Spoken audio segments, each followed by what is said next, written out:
Finally, the Nigerian Navy arrested 17 people said to be engaged in the illegal siphoning of crude oil in Ondo State. Navy spokesman Commodore Adedotun Olukade, Ayovon, disclosed this in a statement saying the suspects were nabbed at a forward operating base, Igbokoda. Consequently, upon further search and interrogation, Ayovon said it was further discovered that the vessel had on board 17 crew members of the Nigerian nationality. Still with me to discuss this is Justice Ujenon. Justice, it's obvious. Now, the Nigerian Navy has arrested 17 people said to be engaged in illegal oil bunkering, as always. Now, how did we get here grappling with oil thieves and sea pirates? What's going on?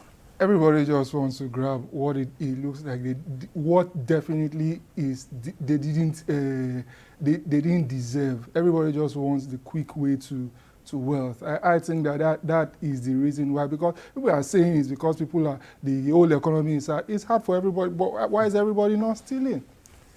It's because some people just want the quickest way to wealth. But again, it's also a call for the government to actually engage the youth with jobs, because of course, as he said, the idle hand is the devil's workshop. But if even you everything is provided for a set of persons, it still does not mean that we won't have bad eggs, we won't have criminals. And I think that is the situation in this case. I'm very, very happy with the Nigerian Navy for new development. Yes. Now you've highlighted a few things. The only issue I have right now is crude oil theft is so rampant in this part of the world. Do you think the government is doing enough to defeat this issue? Do you think that, because in most countries, in countries that are very serious, this magnitude of oil bunkering is punishable by death?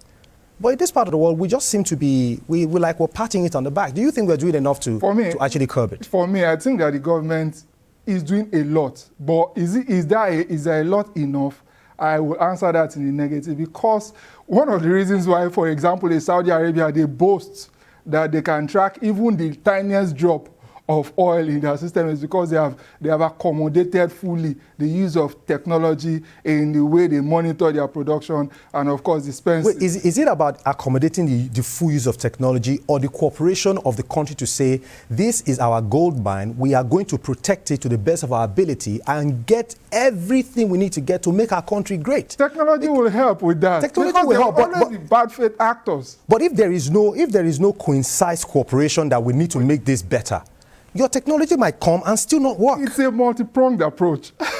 Technology will come in, then national orientation or reorientation will come in, then a lot of the boys that are involved in bunkering will be engaged. Then the military too will be further equipped in order to be able to deal decisively with people who bunker. Then within the military, the fifth columnists within the military, within the Navy too, will be dealt with. And private sectors too, just like it's been embraced in that space.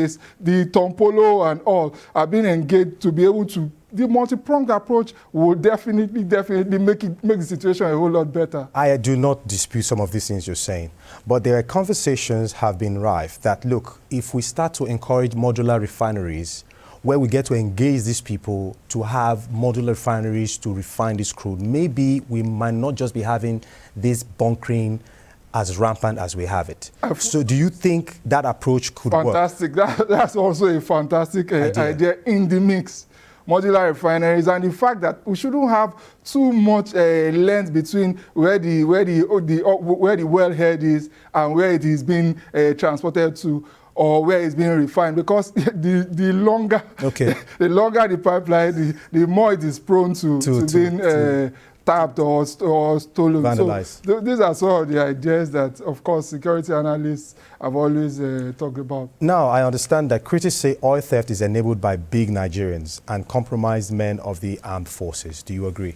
100%. And that's why I mentioned in the approach that fifth columnists, even within the ranks, because it is quick money.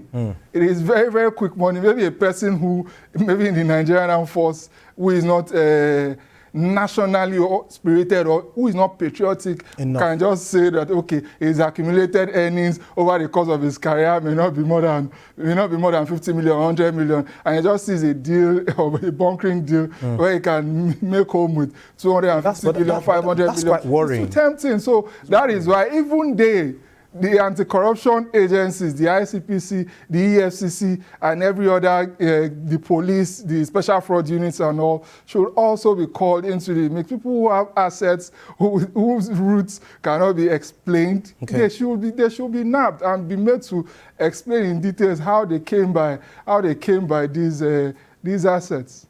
And all. Maybe if we take all these approaches and we are committed to it, I think we'll be in a better place. Okay, now, but we understand that whatever is happening right now is having an adverse effect on our economy. Shouldn't this be enough for us to take a stand and say enough is enough with this oil theft and bunkering?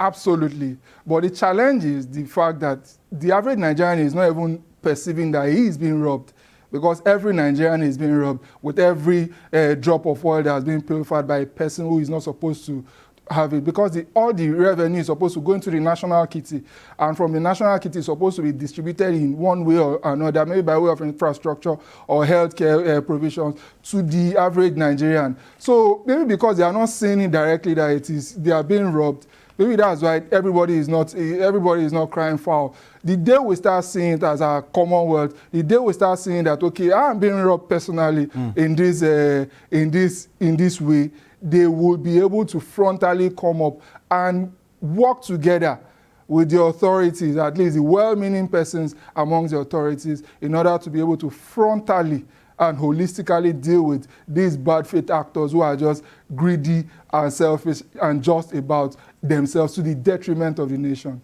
Justice General, I want to thank you so much. It's my pleasure. It's always a pleasure having conversations with you right here. And of course, that's our show for today. Remember, you can follow the conversation on our social media platforms at TVC News NG or on our website at tvcnews.tv. I am Mark Otabo. Good evening. Thank you for watching.